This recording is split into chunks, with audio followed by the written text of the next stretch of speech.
guys, welcome back again.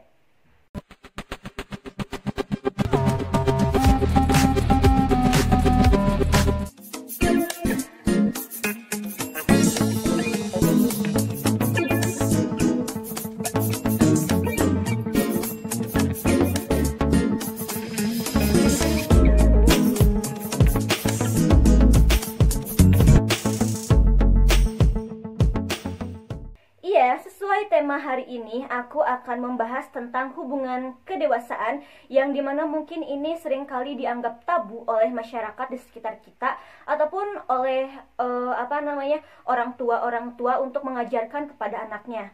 Nah, di sini untuk para remaja, anak-anak milenial dan mungkin orang tua di sana yang belum mengetahui fakta sebenarnya dari beberapa pengetahuan seperti hal kedewasaan itu yang sebenarnya merupakan mitos. Dan aku ingin membagikan pengetahuan aku agar semua anak muda, anak-anak milenial tidak salah kaprah dalam menerima berbagai sumber pengetahuan yang memang mungkin belum terbukti kebenarannya gitu kan. Apalagi untuk hubungan yang emang hubungan dewasa buat masa depan gitu loh. Dan juga biar para orang tua di luar sana bisa lebih paham untuk memberikan pembelajaran ini kepada anak-anak mereka ataupun lingkungan di sekitar mereka. Di zaman seperti sekarang ini pasti banyak sekali informasi yang beredar, entah itu di dalam media internet, sosial media gitu kan, atau juga bahkan di wilayah-wilayah orang-orang sekitaran kita gitu loh. Banyak sekali informasi yang beredar, apalagi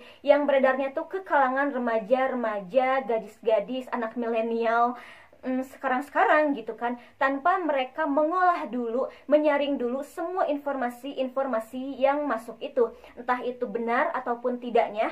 Mereka tidak menanyakan semua hal itu kepada orang yang lebih tahu mungkin gitu, ataupun bahkan kepada orang tua mereka sendiri karena malu, takut, atau bahkan gimana gitu kan perasaannya. Karena emang hal ini sebenarnya dianggap sesuatu hal yang emang dianggap kayak tabu gitu kan.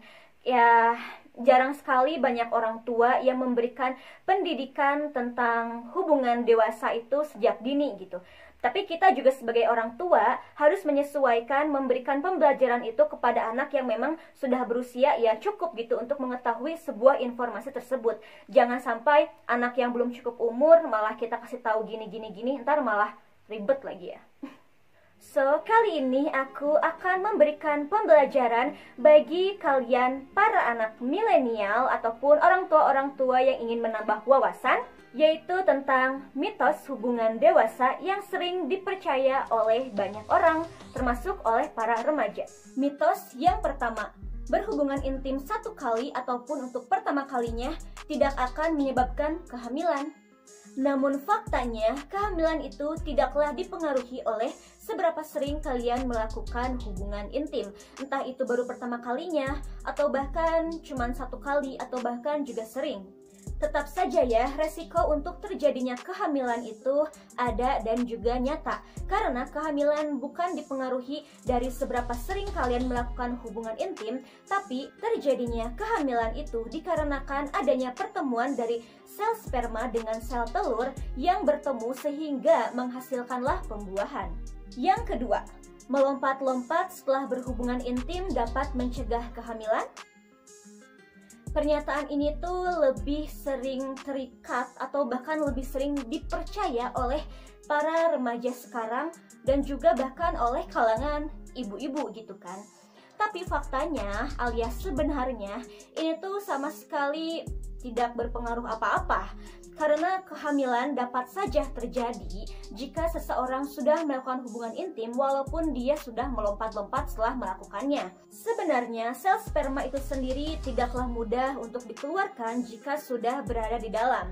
Dia akan masuk lebih dalam lagi, mencapai rahim kita dan mencari sel telur yang sudah matang untuk bisa dibuahi. Dan juga patut kalian ketahui jika sel sperma itu mampu bertahan ataupun dapat bertahan di dalam rahim kita selama 5 hari. Jadi jika si wanita tersebut belum dapat masa subur, tetapi setelah 5 hari kemudian dia dapat masa subur, kehamilan itu dapat terjadi tentu saja. Ketiga, makan nanas dapat menggagalkan kehamilan dengan aman. Faktanya, nanas terbilang aman untuk dikonsumsi secara tidak berlebihan karena dapat menimbulkan masalah pada pencernaan, juga menimbulkan rasa mual. Nah, jika seseorang ingin menggagalkan kandungannya ataupun menggagalkan kehamilannya, mereka membutuhkan 10 nanas dalam 1 kali waktu. Makan 1 potong nanas gitu aja, bukan 1 potong, 1 buah nanas aja itu membuat bibir terasa perih, lidah juga segala macam, apalagi 10 dong. Keempat, seseorang dinilai masih virgin jika dia keluar darah di saat pertama kali berhubungan intim. Faktanya tidaklah terlalu demikian, karena ada wanita yang dimana mereka mengeluarkan darah ketika baru pertama kali berhubungan intim. Ada juga yang tidak mengeluarkan darah ketika baru pertama kali berhubungan intim, karena pada dasarnya selaput wanita itu tipis dan juga elastis. Jadi selaput wanita itu bisa saja dia merenggang ataupun melebar, bukan hanya gara-gara pernah melakukan hubungan intim. So, wanita itu nggak bisa dibilang sudah virgin ataupun tidak gara-gara tidak keluar darah di saat berhubungan pertama kali. Jadi nggak bisa statement itu dianggap benar juga ya. 5. Cegah IMS dengan cara mengoleskannya dengan odol serta mencuci bagian sensitif. Bentar, sebelum aku memberitahukan faktanya, apa kalian tahu IMS itu apa? IMS itu sendiri merupakan singkatan dari infeksi menular seksual, yang dimana singkatan itu ataupun penyakit itu ada pada orang-orang yang mempunyai masalah pada si alat ataupun pada sesuatu hal sensitifnya mereka, yang dimana mereka itu didiagnosa mempunyai masalah di bagian sensitifnya ataupun mempunyai penyakit gitu, penyakit menular seksual tentu saja. Seseorang itu bisa mengalami ataupun mendapat penyakit IMS itu ya dikarenakan dengan gaya hidupnya mereka juga gitu kan. Ya seperti mereka sering bergonta-ganti pasangan lah, atau bahkan tidak sering mencuci celana dalam halian lah gitu. Dan masih banyak hal lagi yang bisa menyebabkan seseorang mengalami IMS itu sendiri, yang bisa mereka tularkan kepada pasangannya di saat mereka berhubungan intim. Oke, sekarang masuk ke faktanya, yang dimana odol itu sendiri tidaklah dapat membunuh kuman yang bisa menyebabkan IMS itu sendiri. Bahkan walaupun kalian membasuh bagian sensitif kalian dengan sabun, dengan air bersih yang mengalir semisalnya, atau juga dengan memberikan cairan khusus untuk bagian sensitif kalian di saat kalian mau melakukan hubungan intim ataupun sesudah melakukan hubungan tersebut, itu tidak akan mempengaruhi ataupun tidak akan membunuh si kuman penyebab IMS tersebut loh. Nah, bahkan nih ya, untuk para wanita yang dimana wanita tersebut mempunyai penyakit IMS, mereka melakukan dacing ataupun menyemprotkan dan memasukkan cairan khusus ke dalam bagian sensitif wanita tersebut, itu benar-benar tidak akan membunuh si kuman penyebab IMS tersebut ataupun menghambat si kuman penyebab IMS tersebut, melainkan akan lebih meningkatkan resiko penularan IMS loh. Keenam, melakukan hubungan intim di saat masa menstruasi dan tidak akan menyebabkan kehamilan. Nah, ini juga merupakan mitos yang udah lumrah banget, yang udah kayak wajar banget, yang udah benar-benar ada dan melekat banget di pikiran semua orang gitu ya, apalagi untuk para remaja-remaja.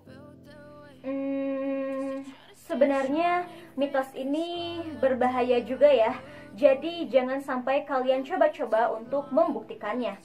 Karena seperti yang sudah aku bilang, pada dasarnya sel sperma itu merupakan sel yang kuat. Bahkan pada dalam tubuh wanita itu sendiri ataupun pada bagian tubuh kita, terutama bagian sensitif kita, itu memiliki pelindung khusus, yang dimana bagian sensitif kita juga mempunyai kadar basa yang tinggi untuk melindungi bagian tersebut dari berbagai ancaman, melindungi diri kita dari berbagai ancaman juga. Bahkan di sana terdapat juga banyak bakteri baik yang akan melindungi tubuh kita gitu, yang akan membantu tubuh kita. Nah, kadar basa yang tinggi ataupun kadar cairan basa yang tinggi yang ada di dalam alat sensitif wanita itu sendiri juga tidak dapat membantu untuk membunuh si sel sperma itu juga gitu kan. Apalagi jika hanya melakukan hubungan intim di saat sedang masa menstruasi. Bahkan jika seseorang memaksakan ataupun mencoba melakukan hubungan intim di saat sedang adanya masa menstruasi, itu sangat berbahaya bagi si prianya itu sendiri. Banyak faktor yang akan mengakibatkan itu menjadi sesuatu hal yang paling berbahaya jika memaksakan untuk dilakukan. Apalagi di hari pertama, kedua itu kan benar-benar sedang masa-masanya menstruasi yang benar-benar ya cewek tau lah banyak-banyaknya gitu kan. Itu sama sekali tidak direkomendasikan. Karena ya kalian juga tadi sudah dengar apa yang udah aku kasih tahu, bahwa sperma itu juga dia bisa bertahan di dalam tubuh wanita itu selama 5 hari. Mungkin masih bisa beruntung jika kalian mempunyai masa menstruasi yang panjang seperti 7 sampai 15 hari mungkin gitu.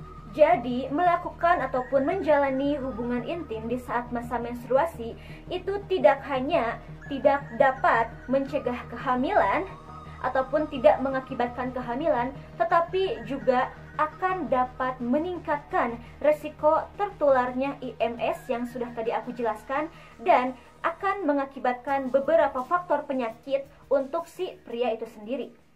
Nah, jadi itulah mitos-mitos yang sering beredar yang dipercaya oleh kalangan masyarakat, ibu-ibu, anak muda, dan sebagainya yang sudah melekat di pikiran serta jiwa kita semua gitu. Makanya di sini aku memberikan pembelajaran agar kalian lebih memahami itu semua. Juga jangan macam-macam untuk melakukannya ya. So, mungkin sampai di sini dulu aja perjumpaan kita kali ini, dan jangan lupa untuk saksikan terus video-video selanjutnya. Aku mau mengucapkan thanks for watching untuk yang udah tonton dari awal sampai akhir, and see you next time. Bye-bye!